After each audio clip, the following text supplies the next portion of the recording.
Amis chéquiens, bonsoir. Comme promis, me revoici pour vous présenter le deuxième bouquin de Grasset Européchèque. Mais il y aura une petite modification. Je vous avais parlé de la défense française, mais avant, je dois vous présenter un autre livre. Parce que chaque ouverture spécifique doit être expliquée après, je pense, un bouquin qui parle des généralités des ouvertures. Et il en a un ici qui est vraiment bien fait. C'est Comment bien jouer l'ouverture de Edmar Metnis. Petit bouquin qui fait 109 pages, mais qui est super bien, très pédagogique, très agréable à lire. Et bah, il date de 1900. Il était paru en première fois en langue anglaise en 1982 et il a été traduit pour les francophones en 1987. Donc, Edmar Metnis, ancien grand maître américain, né en 1937 en Lettonie. Il a émigré avec sa famille, lui il était jeune, après la Deuxième Guerre mondiale, ils ont émigré aux États-Unis. Et il est mort à New York en 2002. Il a obtenu le titre de maître international en 1974 et le titre de grand maître international en 1980. Son plus haut classement Elo, je pense que date de 1982, et qui était de 2400 et des points. Donc il a fait quand même un excellent joueur. Bon, il n'a jamais remporté de tournoi majeur. Il a juste participé à l'Interzonal en 1974, qui se déroulait justement en Lettonie, mais il a terminé avant-dernier. Il a fait 2 victoires et 8 défaites. Donc autrement, il n'a jamais remporté de gros tournois. Il a joué les championnats américains, il n'a jamais remporté non plus. Bon, il était un peu barré par le monstre qui était Robert G. Fischer. Euh, je crois que sa meilleure place, c'était septième, quelque chose comme ça. Juste une petite anecdote le concernant dans sa carrière de joueur.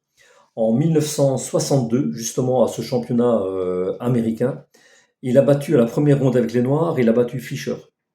Et il faut savoir que Fischer était invaincu au championnat américain depuis 1958. Donc lui, il l'a battu. Bon, après, quand on connaît Fischer, on sait bien que lui, il valait mieux le rencontrer dans la première ou deuxième ronde, ou encore, on va dire, peut-être dans la troisième, parce qu'après, généralement, c'était un peu comme un diesel, il avait du mal à se mettre en route, mais une fois qu'il était en route, c'était un rouleau compresseur que personne n'arrêtait, quoi. Mais voilà, donc lui, il a réussi à le battre. Ouais, il était 4 ans invaincu, notre ami Fischer. Lui, il l'a battu. Mais bon, après, ça ne l'a pas empêché de terminer à ce championnat 62 à une médiocre huitième place quand même, hein. Après, c'était aussi un auteur prolifique. Il a écrit 26 bouquins. Pas mal ont été traduits pour la collection Grasset Européchèque. Je pense qu'il doit en avoir 6. Je pense que j'en ai 6 de lui. Moi, j'aime bien cet auteur-là parce que c'est toujours très clair ses explications.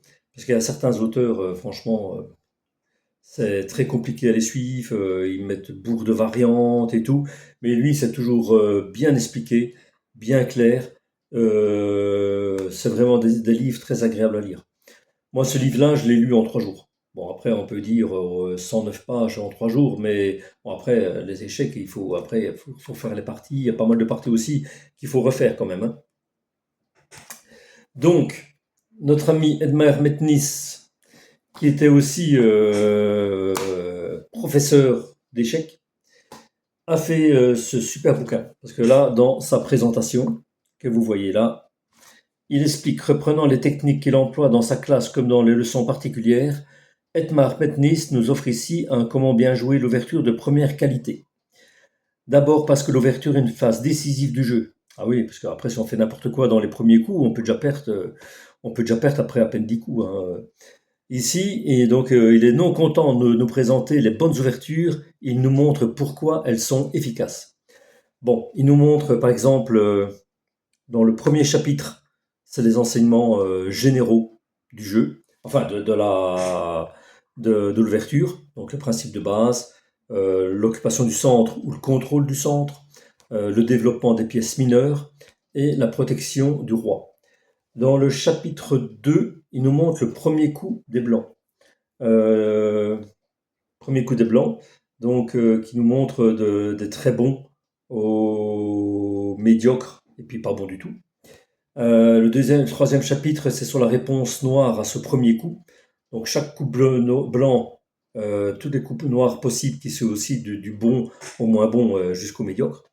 Je vous dis, moi, si j'aurais eu ce bouquin-là, quand j'ai commencé il y a 35-40 ans, les échecs, je ne l'avais pas malheureusement. Mais si j'aurais eu ce bouquin-là, ça m'aurait fait gagner un temps inestimable, quoi, hein, parce qu'il explique vraiment super, super bien les principes de base des ouvertures, les premiers coups blancs, la réponse noire au premier coup blanc. Et puis après, ben, il y a un chapitre qui explique plus en détail cette ouverture. Alors, de tête, si je me souviens bien, il y a l'ouverture espagnole, l'ouverture harlequine, la française, l'ouest indienne, l'anglaise, la rétie et le fianchetto du roi, si je me souviens bien. Après, il y a 2 chapitres entiers sur la sicilienne, parce que la sicilienne, c'est l'ouverture qui est le plus pratiquée en compétition pour l'instant. Et même quand on joue sur Internet, généralement, on rencontre énormément de gens qui jouent la sicilienne avec les noirs. Donc lui, il a fait 2 chapitres sur la sicilienne. Ah oui, elle est vraiment très très bien expliquée. Et après, il y a aussi 2 chapitres entiers sur le gambit de la dame refusée. Bon, ça, c'est un peu plus rare, je pense. Je sais pas pourquoi il a fait 2 chapitres là, sur cette ouverture-là. Bon, apparemment, lui, il appréciait beaucoup. Donc, il a fait 2 chapitres dessus. Puis, il y a un chapitre ben, qui explique plus en détail les mauvais coups, ceux qu'il ne faut pas jouer dans l'ouverture. Et puis, un autre chapitre qui explique la protection du roi, le roc, s'il faut le jouer prématurément, s'il faut le jouer un peu plus tard, ou alors les dangers d'en laisser un roi centralisé. Et le dernier chapitre montre l'importance des pions. Donc, les pions arriérés, les pions doublés, des pions avancés. Donc, il nous explique sur un chapitre vraiment l'importance de la chaîne de pions et des pions principalement, parce que parfois on a un peu tendance à les négliger, les pions, mais ils sont très très importants. Parfois, un pion peut faire gagner une partie, hein. Donc, voilà. Donc, je vais vous montrer un peu plus en détail. Ah oui, petite précision, ce livre, vous le trouvez très facilement sur Amazon à l'état neuf. Ils le vendent encore neuf. Moi, je l'avais payé à l'époque, je l'avais payé 15,50 €. Voilà, vous voyez, 15,50 €. Là, j'ai vu maintenant sur Amazon, il est à 12 €, 12,90 €. Voilà. Et je vais souvent voir sur des sites un peu spécialisés que des joueurs quand même de clubs, donc d'un autre niveau que moi, laissent parfois des commentaires sur des bouquins, et je peux vous dire qu'il est très bien coté. Il y a des joueurs qui n'hésitent pas à dire que quand ils ont commencé, quand ils étaient débutants, quand ils ont commencé, qu'ils ont eu ce bouquin, ça les a fait progresser énormément. Ah oui, oui, non, voilà. Donc voilà, préface, donc première page, il présente son bouquin. Après, donc, comme je vous ai expliqué, le chapitre 1, qu'est-ce qu'est l'ouverture, avec, ben voilà. Chapitre 2, voilà, valeur des coups d'ouverture blanc. Voilà, donc vous voyez, les premiers coups blancs possibles. Les bons coups, hein. Voilà. Les 5 premiers coups blancs, les 5 premiers coups parfaits pour les blancs. Les 5 premiers coups. Par exemple, il dit E4. Premier coup, bah oui, c'est le plus logique. Alors, je vais vous lire un peu la présentation du E4. Moi, les autres, je ne vais pas vous les lire, mais celui-là, par exemple, E4. Il dit c'est le coup le plus actif. Les blancs installent un pion sur l'importante case E4, exerçant par là même une pression sur D5. Des diagonales sont ouvertes pour la dame et le fou roi, rendant possible par la suite le rapide développement de ce dernier. Sortir le cavalier roi et le fou roi permet un roc accéléré. La caractéristique des ouvertures résultant de un E4 est qu'elles mènent généralement à un jeu actif et ouvert. Ce coup est utile à la réalisation des 3 objectifs d'ouverture. Donc les 3 objectifs qui ont été expliqués dans le chapitre avant, hein. Et puis voilà, il dit un D4, un C4, un cavalier F3 et un G3. Après, les coups médiocres. Là, il y a 3 coups médiocres. Vous voyez, ils sont ici. 3 coups médiocres. Par exemple, un coup médiocre. C'est pas peut-être un peu bizarre qu'on va le dire, c'est un cavalier C3. Le premier coup, hein. Naturellement, le premier coup, c'est déconseillé de jouer un cavalier C3. Pourquoi c'est déconseillé? Voilà. Le cavalier est placé sur sa meilleure case au centre. Cependant, les blancs rendent l'établissement d'une bonne coordination du développement des pièces vers le centre plus difficile en s'interdisant d'utiliser le pion C. Le premier coup est encore un peu tôt pour pouvoir affirmer « je n'utiliserai pas mon pion C ». Ben, c'est vrai que parfois, jouer le pion C, c'est important dans l'ouverture parfois, hein. Donc là, si on met le pion, le cheval avant, le cavalier avant, ben, le pion il est bloqué. Par exemple, pour le coup F3, il est dans les bons. Parce qu'apparemment, le coup F3, voilà, ben, là, je vais vous le dire pour le coup F3, ce coup est idéal du point de vue des principes d'ouverture, car il sert les trois objectifs. Voilà, bon après, voilà. Et après, il y a que tout ça, mais je vais pas. Ça va faire un peu trop à lire. Mais bon, le coup G3 est dans les bons, mais le coup cavalier C3 est déconseillé. Et puis les coups faibles, ben, c'est par exemple A3, A4, c'est une perte de temps. C'est le cavalier A3 ou cavalier H3. Ben, ça développe tous les deux cavaliers dans une direction opposée au centre. Voilà. Et ensuite, ben, on arrive dans la réponse des noirs au premier coup blanc. Par exemple, ici, regardez les 7 réponses noires sur E4. Donc si les blancs jouent E4, il y a 7 réponses noires qui sont dans parfait. Alors par exemple, une réponse noire que je vais vous lire au hasard, par exemple, c'est E6. Par exemple, si les noirs disent E6 à E4. Bon, les noirs, comme lorsqu'ils commençaient par C6, parce que C6 est expliqué un peu au-dessus, se préparent à jouer au deuxième coup D5. Prenant ainsi le ferme contrôle de D5 en faisant pression sur E4. Les diagonales du fou roi et de la dame sont également ouvertes. C'est la défense française bien connue. L'ancien champion du monde, Michael Botvinnik, fut un de ses premiers adeptes. Actuellement, le grand maître de RDA, oui, donc le livre a été écrit en 81, sa version originale en 81, donc il y avait encore la RDA à cette époque-là, hein. Donc actuellement, le grand maître de RDA, Wolfgang Ullmann, ne joue exclusivement qu'elle. Et les grands maîtres Victor Korchnoi et Lajos Portisch l'ont incorporé à leur répertoire. Et donc après, ben, sur D4, si le premier coup noir blanc c'est D4, ah ben voilà, nous avons également les 7 répliques parfaites des noirs. Et ça ben, continue sur C4, sur cavalier F3, sur le coup G3. Ben voilà, il y a aussi les 8 réponses parfaites sur G3 qui sont expliquées en détail. Ensuite, vous voyez ici, tac, toutes les réponses possibles. Et puis ici, qui sont expliquées bien en détail. Donc, c'est très complet, quoi, hein, c'est plus clair que ça, je ne vois pas comment on peut trouver. Alors après, ben, le chapitre 4, ça explique ben, les 7 parties que je vous ai expliquées, les 7 ouvertures. Par exemple, la première ouverture qui est expliquée, donc c'est une partie qui explique, par exemple, ici, ben, c'est l'espagnol. Comme je vous dis, l'ouverture espagnole. Donc, il explique le premier coup. 1, E4, E5, 2, cavalier F3. Et là, il met déjà le développement du cavalier roi vers le centre avec gain de temps est un coup parfait et constitue ici le meilleur choix des blancs. Après la réponse des noirs, cavalier C6.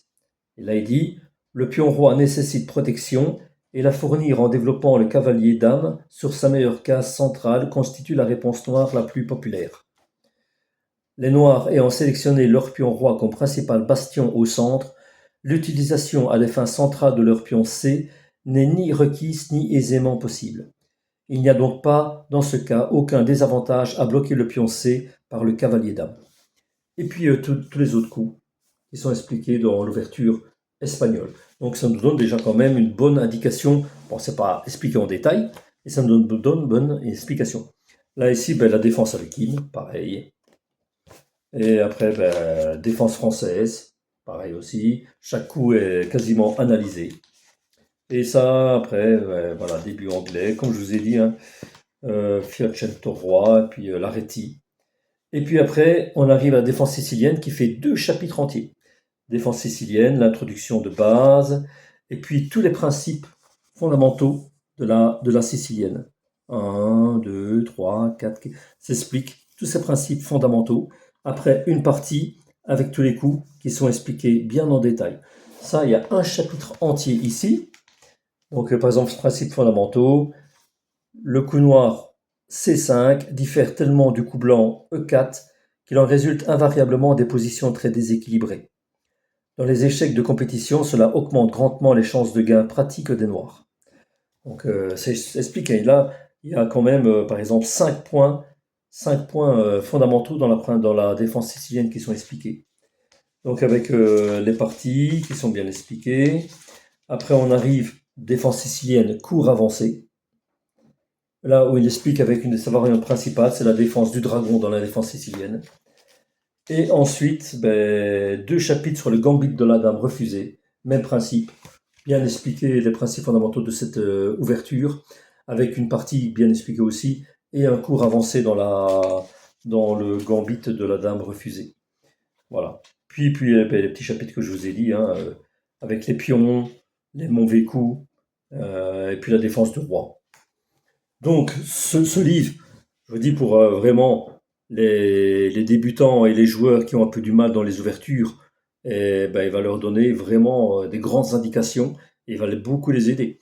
Si vous jouez, après vous allez dans le bouquin, vous regardez les meilleures réponses, pourquoi vous allez jouer ça, vous savez au moins pourquoi vous jouez.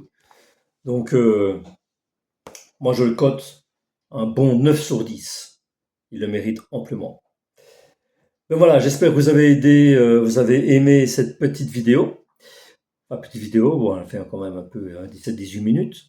D'ici 3-4 jours, je vous présenterai le bouquin spécifique sur la défense française, il est là. Je ne vais pas vous le montrer, c'est la même couverture. Grasset, ils en ont fait 4-5 sur les ouvertures. Il y a la défense française, la défense anglaise, la défense indienne, euh, la défense pirque et le gambit Mora. Et je crois que c'est tout. Je pense que c'est tout dans les. Je les ai tous, hein, donc là je vous montrerai la française, ouais. Le gambit Mora, effectivement. La défense française, défense anglaise. Ah oui, la défense sicilienne aussi, hein. Ils ont fait un livre complet pour la défense sicilienne. Bon, après, ça dépend un peu les grâces Europe échecs qui sont un peu parfois de niveau un peu pas tout à fait top, top, top. Ça dépend un peu des auteurs. Par exemple, sur la défense française, que j'ai regardé de nouveau, parce que ça faisait longtemps que je n'avais pas regardé, je trouve il est moins bien que ce bouquin. Pourtant, c'est que sur la défense française, hein, mais il est assez compliqué, je trouve. Il est moins bien expliqué. Enfin, on y reviendra dans 3-4 jours, je vous le présenterai. Voilà. Donc, ici, rien à dire. Si vous voulez faire un bon achat, si vous avez besoin d'un coup de main pour les ouvertures, vous vous embêtez pas, prenez ce livre-là, vous le trouvez à 13 € sur Internet, sur Amazon, et il va vous être d'une aide inestimable. Il va vous faire progresser très facilement. Voilà. N'hésitez pas à mettre un petit pouce, un petit commentaire, ça m'aidera pour la visibilité sur YouTube, parce que pour moi, c'est pas évident d'avoir de la visibilité. Et je vous dis donc à très bientôt et à la prochaine les amis.